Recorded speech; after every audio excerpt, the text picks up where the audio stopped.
Good afternoon, ladies and gentlemen. Good to see a few of you here after, I hope you had a good day out in St. Lucia. And well, it's one lovely place after another. And I was out on the catamaran sailing vessel, and our host there said, "You may like St. Lucia, but you have to like it more than all the other islands." Well, I think that if you have had the opportunity, if you've seen this variety of places, then you can sort of pick the one that fits your fancy. And everyone has a special feature and or different cultural differences. And so this has been called the continent of islands because it's spread so far across the Caribbean Sea and to Mexico and South America, North America, that it is a vast area that you really only appreciate by going by ship. If you suddenly pop in and fly, you're here, there, then you don't really even know, other than looking at a map, where it is. So I think this kind of a way to see this part of the world is particularly endearing because you get to visit and keep going and see more and such. And today I'm just going to talk about the next couple of ports, St. Kitts and San Juan, Puerto Rico.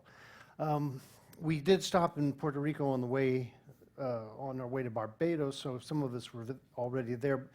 So I'll repeat myself somewhat with a little bit more information, but just for tomorrow we are coming to St. Kitts, which is a curious independent nation on these two islands, which have a contested heritage. And so when the European powers came to this area, first the Spanish were there, then the British came in and made this the first place to settle any settlers for plantations, and fought with the Spanish. But there are two islands, Nevis and St. Kitts, so that's the name of the St. Christopher, the full name. But there's this one mountainous island and then a very dramatic mountain to the south, but that's all there is to it. And we're going into Bataire, the French name for the lowland, which is this broad eastern side of the mountain where there were sugar plantations. And there's a couple of excursions to the Romney Manor House and the colonial era mansions and gardens in particular. And then there are the beaches and the mountains that go down to Nevis, which is where the most dramatic landscape is. But as I said, the area was sort of the nexus of European warfare, came to the Caribbean. I guess it was just too cold to have a battle in winter in Europe, so they decided to vacation and fight each other in the Caribbean, sort of like shoppers do today sometimes. But so you had these great the lineup of the frigates and the bombardiers, and they would stand off right here in the south side of St. Kitts and blast each other. And so the Spanish were there first, and they fought in 1624. This is Juan de Toledo and the Spanish forces resisting the attack of the British, or I should say the English, because there was not the Union of Britain at the time. So it was the English army. Maybe there were a few Scotch Highlanders and others with it. And then the French came in, and then they attacked, and they kept fighting over this one hill called Brimstone Hill, which was taken and returned between the French and the English.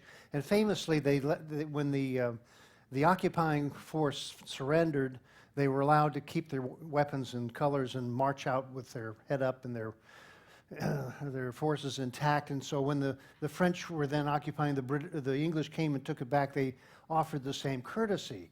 Not quite what goes on these days in modern warfare, but a lot of this was almost ceremonial warfare. They would have a battle, and then they traded for some other piece of land somewhere. Famously, guess what island was traded for Aruba? Manhattan. And also which part of Canada was traded for Guadeloupe and Martinique, Quebec. And so all these military people, Navy, and then planters and slaves and all these in the Caribbean islands, they would go through all this trauma of warfare and such, and then they get the word back, oh, by the way, you would trade it to the other side just because we're, like a big chess game everywhere. So this was, above all, what it did is led to the militarization of these islands. So this is Brimstone Hill, the great It's been called the Gibraltar of the West Indies because it takes some 36 acres of fortifications. And this was built first by the French, then by the English again. And had many big guns were brought in, 48 like this, so they could command the heights overlooking the islands. And that's actually Montserrat, the next island to the north. But then the plantation economy went on with the great value, of course, was sugar back then. And that was the whole cause of the triangular trade with sugar, and rum went to North America and Europe, and then manufactured goods came back, but first stopping usually in Africa for bringing also some slaves over. So this was the terrible heritage of the Caribbean, but somehow the places have continued and survived. Much of the islands have been very deforested, unfortunately, mainly for shipbuilding or else fueling the distilleries and things like that. But this is down at Scott's Head looking at Nevis here. But we're going to land at a place called Port Zant, which is the name of a new port development with a kind of a colonial style new entrance for large cruise ships. And then you walk into the old town of Bater, which is somewhat of a confection of some colonial era construction. And it's been called also like the Piccadilly Circus of the West Indies because it has circular and octagonal squares that are very walkable and pleasant, plus big clock towers and things like this, Anglican cathedral, and a very spacious town.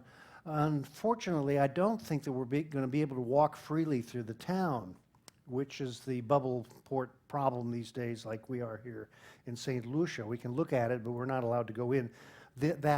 Port Zant is a kind of an enclosed mall that they will not let you out of it unless you're on the approved tour. So that's just the fate of our time here.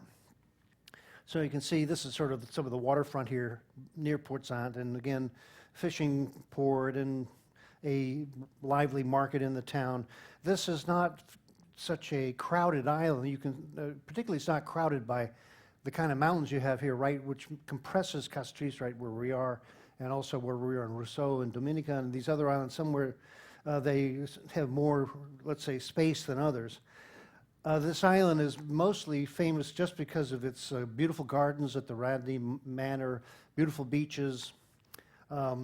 Also has a lot of reefs and scuba dive sites. So I don't know if any of us are going to be doing that in our brief time here, but there's a lot of good living reefs in the eastern side of St. Kitts. So this is a sort of a place where you come and you spend a week and just go down wreck diving or counting the fish, and looks like that's a tour bus that ended off the course. But and there's all kinds of other creatures in the woods. There's a rainforest trip and up into the waterfalls up near Monkey Hill and the other inland hills. That's not a monkey. I thought I found a picture of a monkey, but it doesn't look like it. It may have mutated by now. Anyway, the one feature that we're going to go on, if you've signed up or would like to, it's still available, is the St. Kitts Railway, which originally was a sugar-carrying freight road that would go through the main production plantations and load up with stacks of the cut sugar cane to take to the presses and then the distilleries and all of that. So this has been now restored in the last decade as a scenic attraction. So it had been gone to ruin when the sugar economy collapsed 100 years ago about. But it's the only one left in the entire Caribbean at this point. So they have gussied it up, and now it's a kind of a friendly way to go and see the island and go around. The trip itself lasts an hour and a half, and we go by bus up to their terminal, and then we go riding around and hosted by these ladies and serving drinks. But the carriages are open air. You can see on this one there's air-conditioned compartments on the lower deck, but then there's an upper deck for open air viewing of the countryside. So they have rebuilt some of the old trestles and over what they call the guts or the canyons that are rivers running off the mountainside. And so if you've gone on other scenic train rides, this is something that if you like, you really like it. And that's, of course, is a warm and pleasant place, not quite like going through the Canadian Rockies on in a car like this, but it's a fun trip. And we'll go out in the morning. I think we leave at about 9:15 to go to this. So here it is going past some of the old sugar plantations. Now these are the old windmills and the press and the works to get it cooked down into molasses to make rum. So most of the sugarcane, though, has gone to wild. There is only some production of rum anymore. And of course, we have all kinds of other sweeteners these days. But there are a number of distilleries on the island still. But it's probably the only train ride where you get this kind of a view. This is on the northeast coast of the island. So I'm going to go on that myself just to see how it's doing. But it's sort of a strange phenomenon to have a railroad train driving around a little island like this. But it's been fixed up just for us as long as it stays on its tracks, right? And here's some of the local kids who come out to greet it. Notice they all have school uniforms here, which is a good idea, I think, for little kids. But mine are all grown and they wear whatever they want now. So there it is, the St. Kitts Railroad. This is the stretch of land that goes down towards Nevis. And this is a preserve in this area, but it goes to some of the most beautiful beaches. There is an excursion up to the Carambola Beach Club, which is down in what's called South Friars Bay, which I don't see it just off this. It is around the corner here, but this is one of the most dramatic seascapes with mountains in all of the Caribbean. And this is the beach where the beach club is up on the hill, but it's a very broad beach and a very beautiful place. There'll be open bar for us as a group, those that want to go down there and spend the day on this very broad and sandy beach. And it's only about half an hour from the dock in Bater. Well, I'm going to move on to just show you a bit about Puerto Rico. And of course, I know many of you know it or been there, have particularly, I live in New York State, where we have probably more Puerto Ricans living in New York than live in Puerto Rico now. And there's also large groups in Miami and all around the rest of the United States, just because this island has been famously, let's say, producing more people than it can feed sometimes. So there's always been this, a lot of these other islands are like that. Their chief export product is the willing people who create a problem back home because they have high educational standards in a lot of these islands, and then the youth just want to move to a bigger place to work. You know, depending on their language, they go where they go, particularly Guadeloupe and Martinique, the French islands. They'll send people to France as a Departement of France, and there are whole lively West Indian communities in Europe and in America and such. But Puerto Rico is a particularly proud of itself place. If you've ever seen West Side Story and all and now the movie In the Heights and all this, so there's a very animated pride in this island, which actually has a number of other little islands around it. We're, of course, on the north side in San Juan, and then there's a mountain central mountainous area, so there's a lot of back country and rural areas. Then there are the islands Vieques off to the right of the screen here, in Culebra. That was a U.S. Navy base, Vieques. It's now been turned back into a civilian run, but a nature preserve. Culebra Island is the one that they have bioluminescent plankton in the bays where you can go out in the evening and night and see that. And then there's the La Yunque. It's the national park to the east of San Juan, past Carolina. That's the one national park that's a tropical rainforest. But this island, like many others, had a native population before the Spanish came and the Africans came. And so in Puerto Rico, they again have been finding more archaeological remains of the Taino people who were, they're named for a group of the Arawak. And they have reconstructed what they call the Stonehenge of the Taino up on a mountain in Puerto Rico. And so this is a heritage that is genetically traceable, and most Puerto Ricans have Taino blood mixed with European and African blood also to kind of have a mixed blood. But this is an original etching of a Carib native with her fig leaf. And in Puerto Rico, this has led to them to make some sort of ethnic tourism by recreating some of the villages.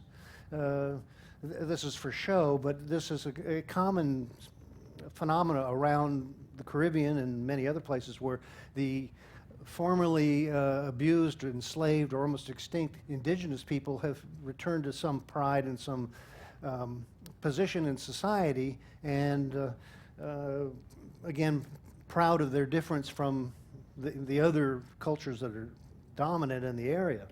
Well, this is the entrance into San Juan, which is a rocky place and a gap in. It's one of the best harbors in all of the many other harbors of the Caribbean, but there's the old remains of the rocky fortifications on one side, and then you can see as you go into the harbor the upland mountains that rise quite quickly up in the area.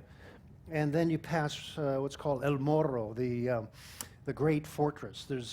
There are three great castle fortresses that the Spanish built.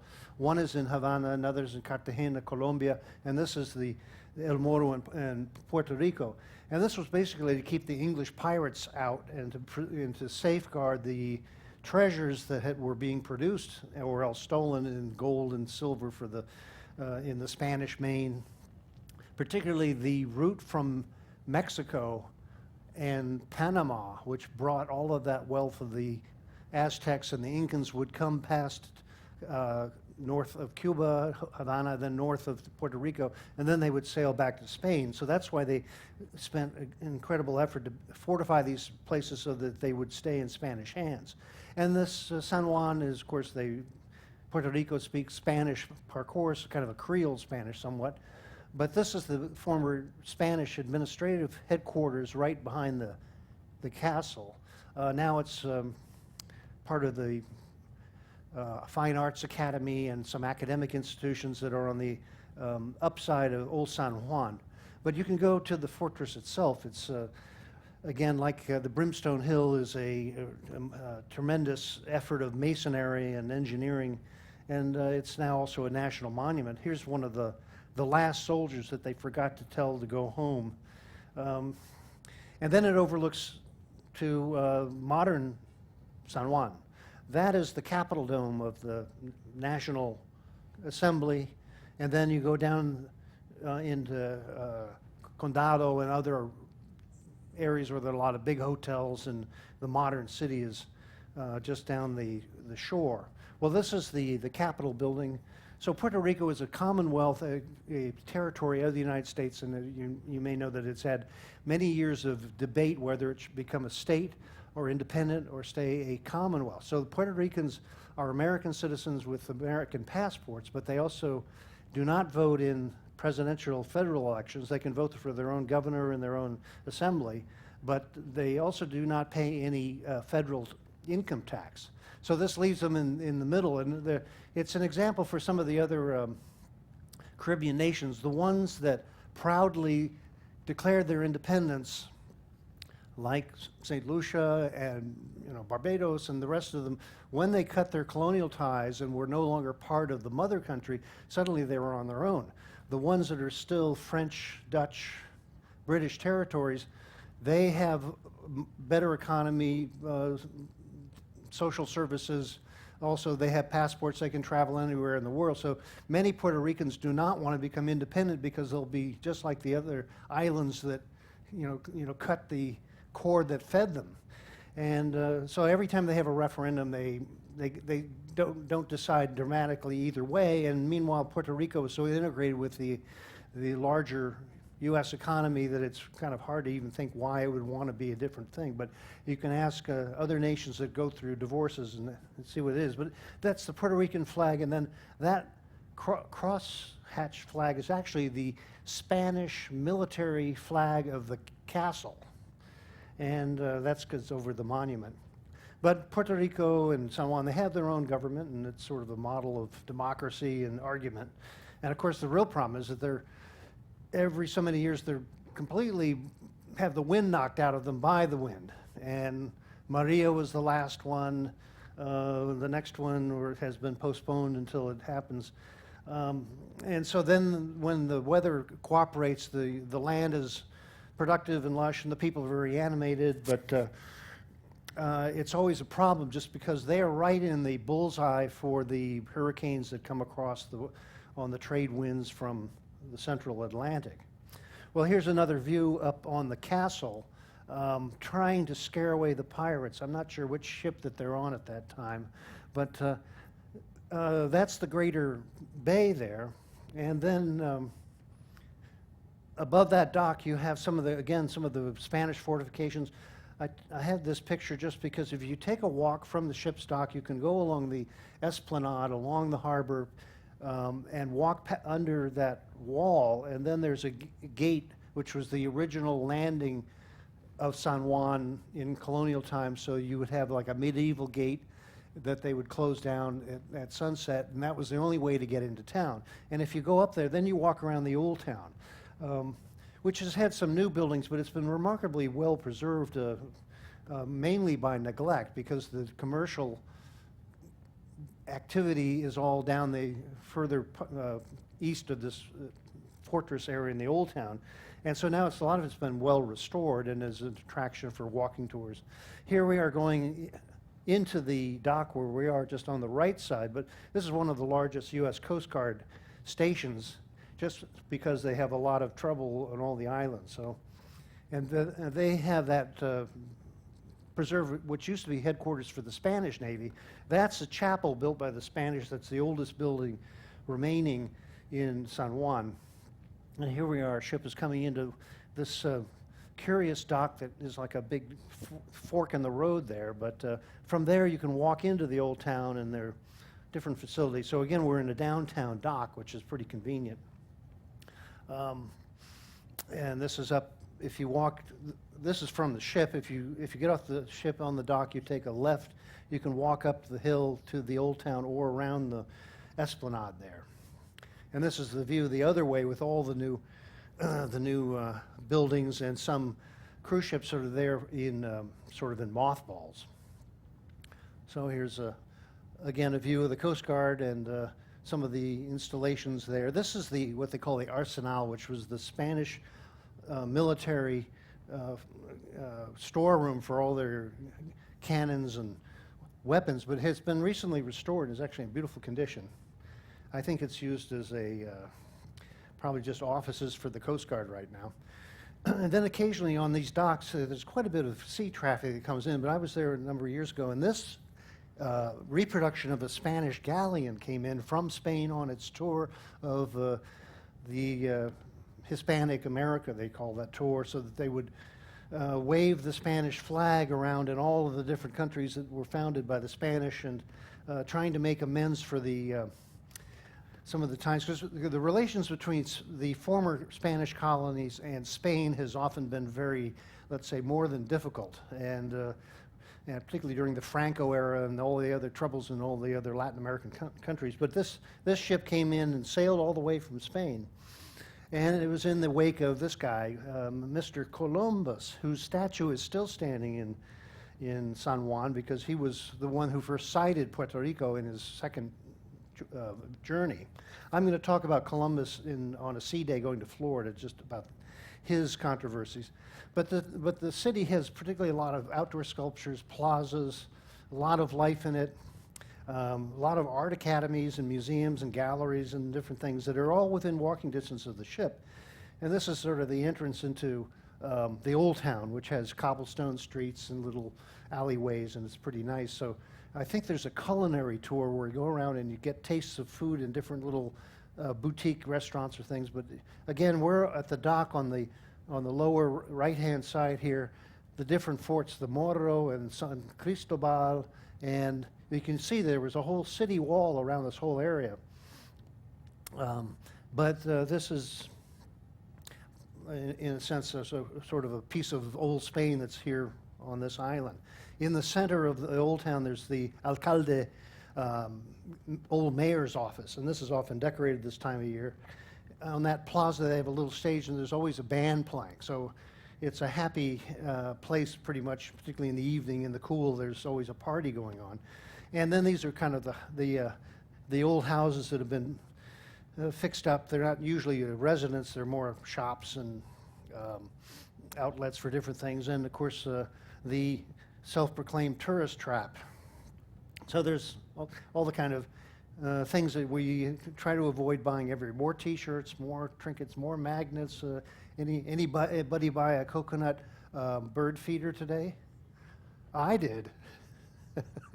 Well, I got birds to take care of at home. I worry about them. And so then you have, this is actually on the mayor's office. I'm not sure who she was greeting, but this is right over the central square where this band was playing. I don't have the music for it. I don't want to get us all too excited, but I found this guy dancing with his pet iguana. So that shows you how happy even the lizards are there. And then when you go down toward Condado in the hotel region and toward the airport and all that, suddenly has all this high-rise and different buildings on the lagoon. And on the other side of that is the beautiful beach on the north side of San Juan. And as you go down, you get sort of one era of architecture after the other. From old San Juan, then you get into an Art Deco area. And some of these buildings have been actually made historic monuments because they're the first high-rises and modern architecture in Puerto Rico now over 100 years ago. And it reminds me of the story in San Juan of a country farmer saved his money and wants to go take his family to go see the big capital. And they have to go find a hotel, and he walks into one like this and say, wait, I'll see what it is, whether we can avoid it. And he walks in, and he's in the lobby, and he sees a elderly woman go into a door that closes, and then a bunch of lights go on, and he's saying, where did she go? And then the door opens, and a young woman walks out. He'd never seen an elevator before. And so what he says, son, go get your mother.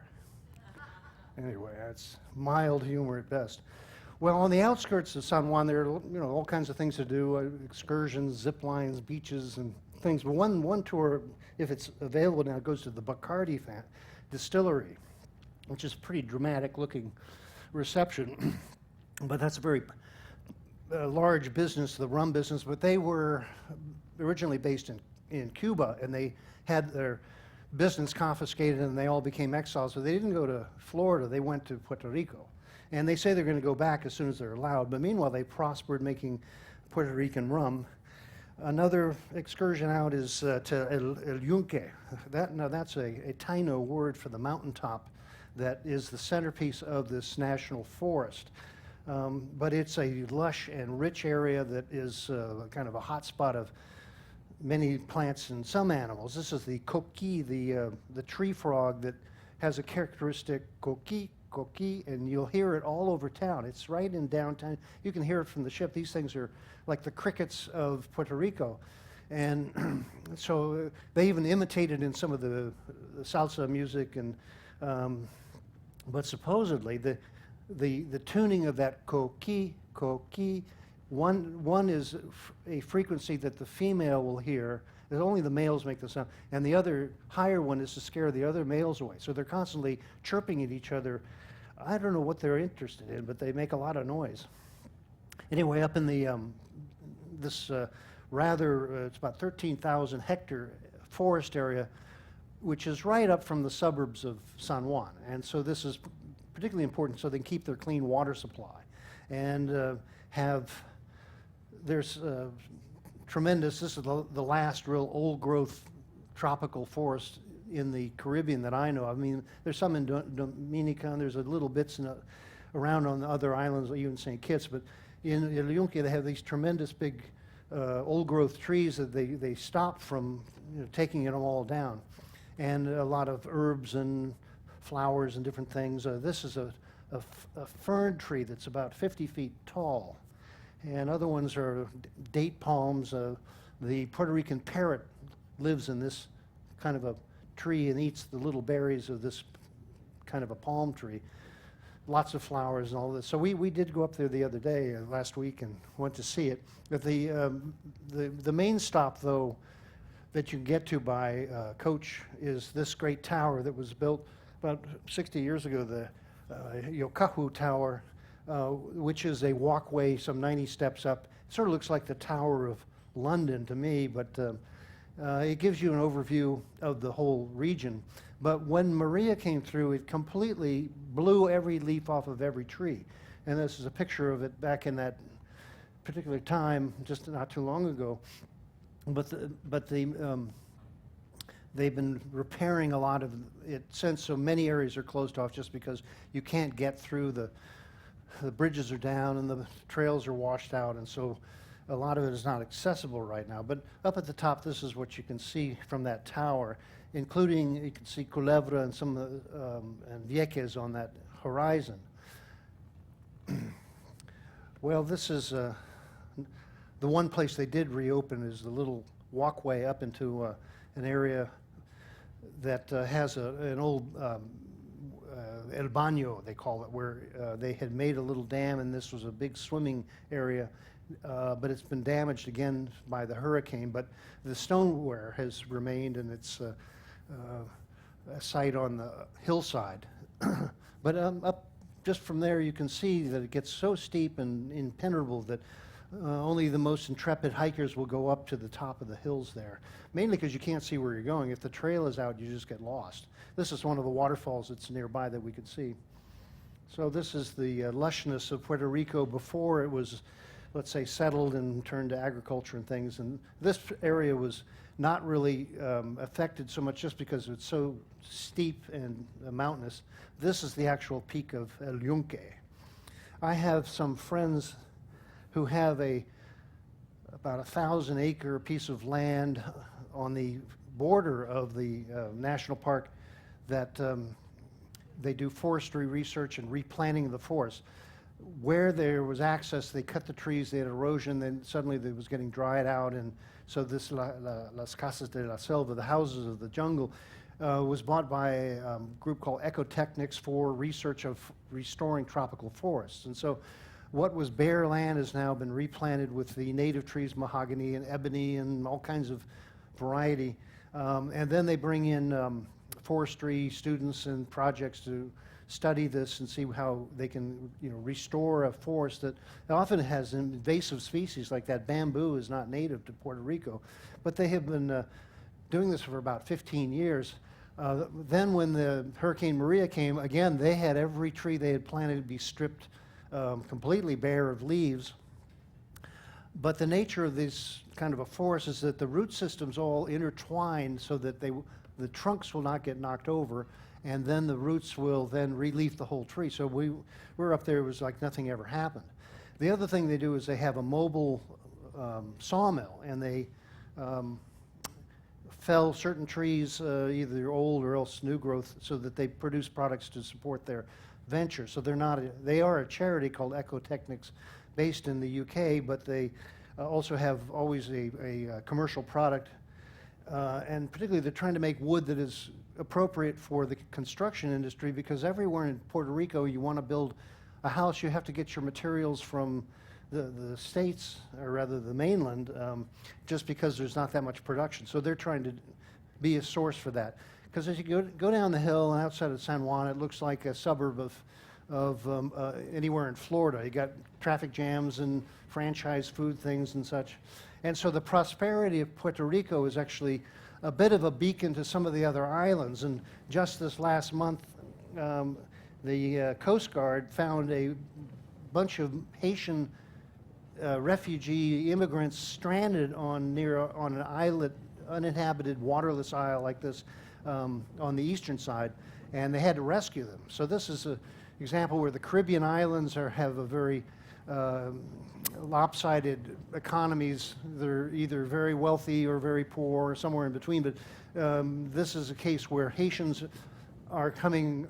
They are not allowed to land in the Dominican Republic, but they try to get into Puerto Rico. Well, and Puerto Rico has its own problems, particularly kind of a boom and bust economy. Now, because the tourism was stopped, like a lot of these islands, they are on sort of life support or living on savings or some sort of international aid. But when we were there, we saw this great tower, which was put up about 8 years ago and never finished. It's sort of like the monument of bad economic planning.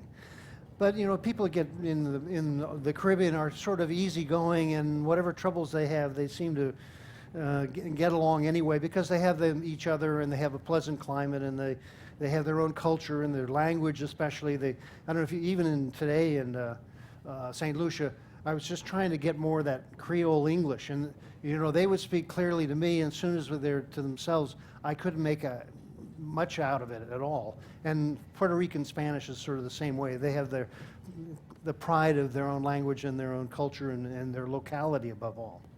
So anyway, it's a beautiful place. We've all been there or going again, and this is the North Side Beach just off of the downtown. But particularly if you go this week out the Esplanade, there's a walkway that they've decorated with all kinds of Christmas decorations, and they're out there dancing and singing every evening, you know, with food carts. And I'd never seen so many people in San Juan. A lot of them, again, came from the countryside to go shopping or come to the fiesta in the city or to try out the elevators, something like that. And so this is where we are, and at this time of year, it's a pretty bright and lively place in the cool weather of December. So I'm going to leave you just with the last sunset over the Caribbean. And, you know, this part of the world sort of was, in modern history, sort of born out of dramatic tragedy, I'd call, the battling of the European powers, the, you know, annihilation of the indigenous population, the enslavement of Africans. And then now it's come around to where it's relatively healthy, cheerful, maybe not wealthy, but prosperous enough to have a good life and a good future. And so we're here at a lucky time. Anyway, thank you very much, and I'll see you ashore in St. Kitts in Puerto Rico. Thank you.